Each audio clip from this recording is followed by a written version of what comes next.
Okay, I'm very sick and tired of arguing the comment section when there's only limited character space available, so we're gonna do this here.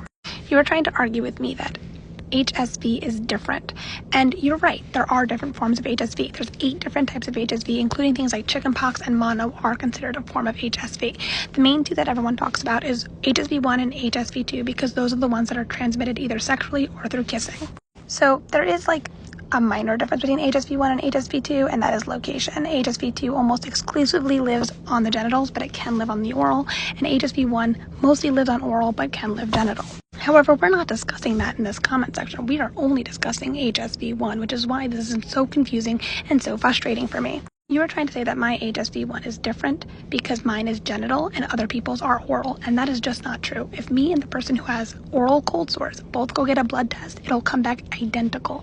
It'll look the exact same. It won't say, you're a whore, I'm not, or vice versa.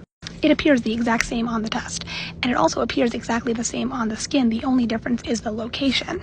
And you're trying to say that's what makes it a giant difference, which makes 0 sense, because if you look at things like skin cancer or poison ivy, if those are on different parts of the body, it's still treated like skin cancer or poison ivy. Your doctor's not going to be like, oh, totally different treatment plan because you have skin cancer on the arm versus skin cancer on the leg. It's the same treatment, just on a different body part. If you got a pimple on your face versus a pimple on your back, it's still a pimple. And that's the same thing with HSV-1. Just because I get mine genitally, someone else gets theirs orally, there is no difference. The only difference is the actual body part. And you keep arguing with me that it should be different. My genital herpes and someone else's oral cold sores appears the same on the body, treated with the same medication, transmits the exact same way.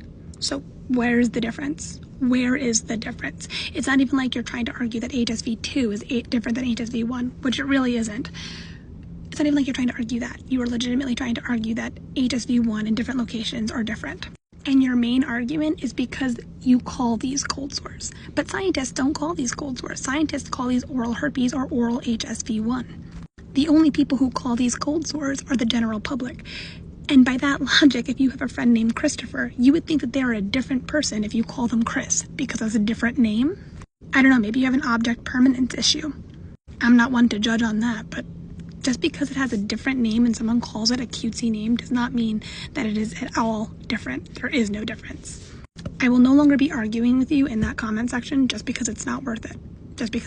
But I did want to leave you off with this because it was getting really frustrating to have that conversation with you in the chat over there, because that's obnoxious. My DMs are open if you want to talk.